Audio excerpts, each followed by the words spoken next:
নমস্কার বন্ধুরা, আমি জয়া আর একটা ব্লগ নিয়ে আপনাদের সাথে আপনাদের কাছে চলে এসেছি।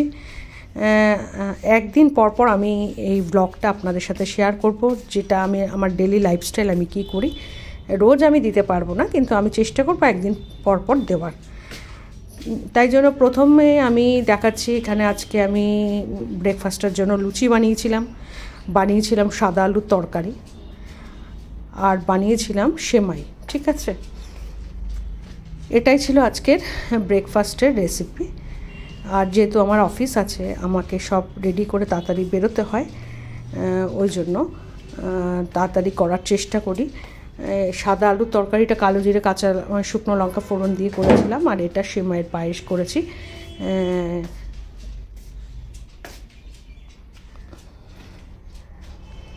তারপরে বাজার থেকে প্রতিদিনের মতো আজকে এনেছিল থোড়টাকে কুচিয়েই এনেছিল, কিন্তু থোড়টার মধ্যে না, থোড়টায় একটু যদি নুন দিয়ে ভালো করে চটকে রাখা যায়, তাহলে থোড়ের থেকে প্রচুর জল বেরিয়ে যায়।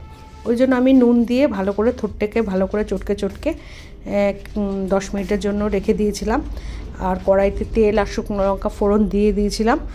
আর থোড়টা আমি কোনো মশলা ছাড়াই রান্না করেছি, শুধুমাত্র কালো জিরে শুকনো লঙ্কার একটু কাঁচা লঙ্কা দিয়ে। দেখেছেন তো বন্ধুরা কতটা জল বেরিয়েছে, দেখুন জলটাকে আমি এতটা জল ওই থোড়ের মধ্যে থেকে বেরিয়েছে। একটু নুন দিয়ে আমি একটুখানি রেখে দিয়েছিলাম, তারপর চিপে তুলে নিয়েছি।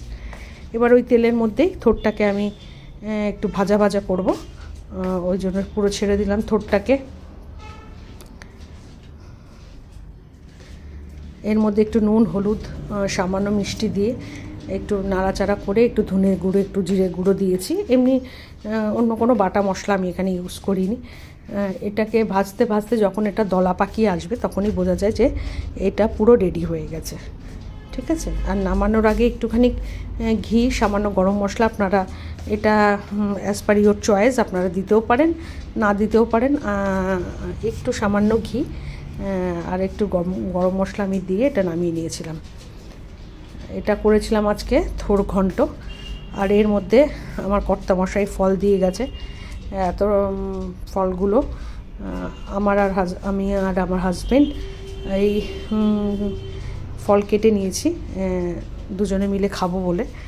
আর আরেকটা জিনিস আনা হয়েছিল বাজার থেকে, এটা হচ্ছে টাইগার প্রনটাকে অনেক সময় চিংড়ি মাছ ভাজলে না, ওটা মানে ছোট হয়ে যায়, কিন্তু যদি এরকম স্ক্রুয়ার দিয়ে গেঁথে নেওয়া যায়, তাহলে চিংড়ি মাছটা স্ট্রেট থাকে। আর আমি দেখুন এবার কীভাবে এটাকে কেটে নিচ্ছি, স্ক্রুয়ারটাকে দুদিকের মুখটা, যাতে চিংড়ি মাছটা ভাজার পরে যেন এরকম লম্বা শেপেই থাকে এবং স্ট্রেট থাকে, বেঁকে না যায়।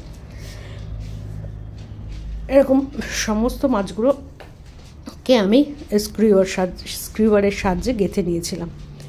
ঠিক আছে, আরেকবার দেখাচ্ছি কিভাবে আমি গাচ্ছি।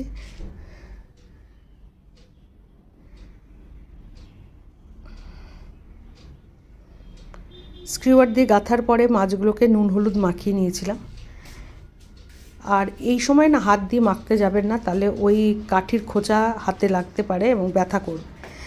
মাছগুলোকে নুন হলুদ মাখিয়ে বেশি কড়া করে ভাজবেন না, যেহেতু চিংড়ি মাছের মালাইকারি শক্ত হয়ে যেতে পারে ভাজার পরে। বেশি ভাজলে মিডিয়াম এরকম কালারটা চেঞ্জ হলে ওটা নামিয়ে দেবেন।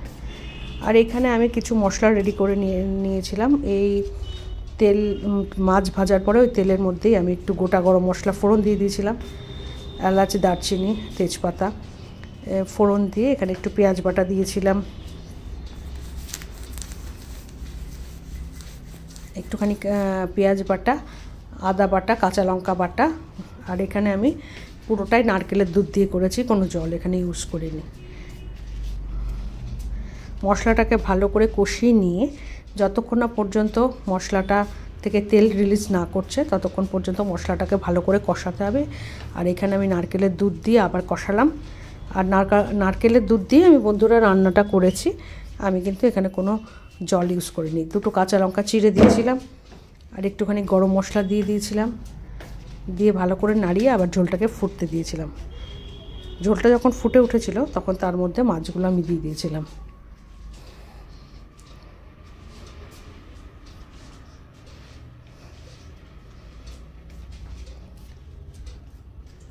একটুখানি উপর থেকে ঘি ছড়িয়ে দিলাম।